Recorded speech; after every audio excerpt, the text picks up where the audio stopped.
wabarakatuh. Perkenalkan, kami dari kelompok 2 mata kuliah Psikologi Belajar. Dosen pengampu kami adalah Ibu Eva Yulina.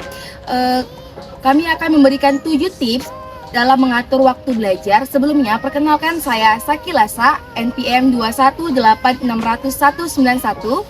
Saya Widya Lestari dengan NPM 218600143. Saya Raudatul Jana dengan nomor NPM 218600201. Saya Bagus Aprilia dengan NPM 218600135. Saya Yefta N. Subarani dengan NPM 218600171. Saya Esther Jelita Sigalingging dengan NPM 218600134. Belajar adalah sebuah proses individu menghadapi perubahan dari suatu kondisi ke kondisi yang lain. Upaya untuk mencapai suatu perubahan yang diinginkan perlu menempuh berbagai cara dan mengikuti prinsip-prinsip yang menjadi aturan dalam belajar. Namun, perlu disadari bahwa antara kondisi awal sampai kondisi tujuan terdapat beberapa hal yang menjadi hambatan baik yang datang dari diri siswa maupun luar dari diri siswa. Hambatan yang dialami siswa tersebut dalam psikologi pendidikan disebut dengan kesulitan belajar. Kesulitan belajar dapat diartikan sebagai ketidakmampuan seseorang untuk menyelesaikan tugas yang diberikan oleh pendidik. Kesulitan belajar ini merupakan hambatan nyata yang ada pada anak terkait dengan tugas-tugas bersifat umum maupun khusus, yang diduga disebabkan karena gangguan neurologis, proses psikologis, maupun sebab-sebab yang lainnya, sehingga anak yang mengalami kondisi tersebut pada suatu kelas mendapatkan prestasi yang rendah. Di era saat ini, anak cenderung menggunakan media teknologi untuk mengisi waktu luang mereka. Salah satunya adalah dengan bermain game. Namun, karena kurangnya kontrol diri, membuat anak tersebut menjadi kesulitan dalam mengatur waktu belajar. Berikut adalah 7 tips mengatur waktu belajar yang efektif menurut kelompok kami.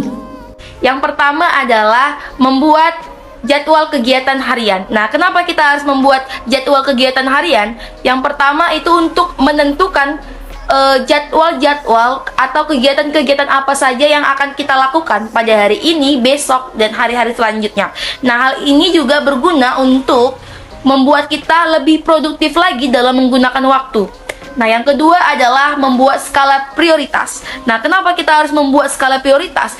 Agar kita dapat menentukan tugas-tugas mana, pekerjaan-pekerjaan mana yang lebih dahulu kita kerjakan. Mana deadline-deadline yang lebih dahulu hendak kita kerjakan. Selanjutnya, sesuaikan durasi belajar dengan kemampuan diri sendiri. Nah, setiap individu itu memiliki kemampuan berpikir dan fokusnya masing-masing. Ada baiknya kita menentukan waktu durasi belajar yang sesuai dengan diri kita sendiri. Misalnya, kita bisa belajar dengan maksimal waktu belajar 2 jam. Oleh karena itu, alangkah baiknya kita belajar tidak lebih dari 2 jam. Hal tersebut dilakukan untuk meminimalisir kesulitan dalam memahami materi pembelajaran. Yang keempat, hindari menunda pekerjaan. Kebiasaan menunda pekerjaan memang sering menjadi masalah bagi sebagian orang, terlebih ketika Anda mempunyai lebih banyak waktu. Padahal waktu luang tersebut bisa digunakan untuk hal lain yang lebih bermanfaat. Kebanyakan orang yang suka menunda pekerjaan merupakan orang-orang yang kurang menyukai pekerjaannya. Sebetulnya hal tersebut bisa disiasati dengan membiasakan mencicil tugas yang harus diselesaikan. Anda harus berupaya memaksakan diri Anda agar dapat melakukan pekerjaan tersebut selama 10 menit dalam setiap harinya. Pastikan semakin hari Anda menambah porsi belajar tersebut menjadi lebih banyak. Dengan demikian, dalam alam bawah sadar Anda mulai terbiasa untuk belajar serta mengerjakan tugas yang selama ini kurang disukai. Baiklah, yang selanjutnya yang kelima yaitu disiplin dan konsisten. Nah, upayakan kita selalu disiplin serta konsisten terhadap jadwal belajar efektif yang telah kita buat.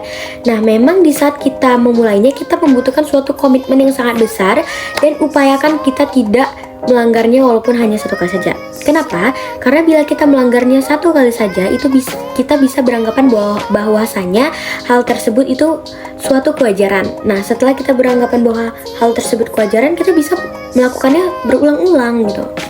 Nah, bila perlu kita bisa membuat sanksi atau kesepakatan terhadap diri sendiri, seperti contohnya misalnya, saya tidak melakukan jadwal belajar untuk hari ini.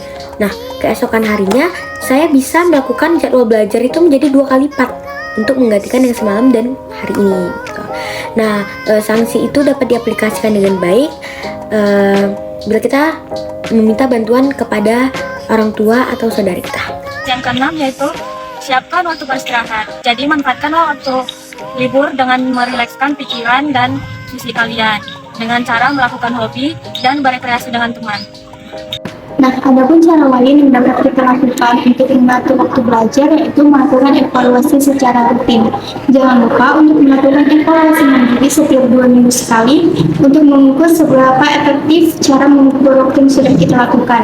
Jika dari hasil evaluasi tersebut, cara mengukur waktu yang kita lakukan belum menimbulkan dampak positif apapun, kita dapat mencoba cara lain dan mengatur ulang waktu dengan lebih efektif.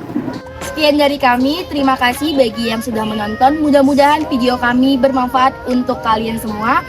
Oke, saya ucapkan sekali lagi terima kasih. Bye!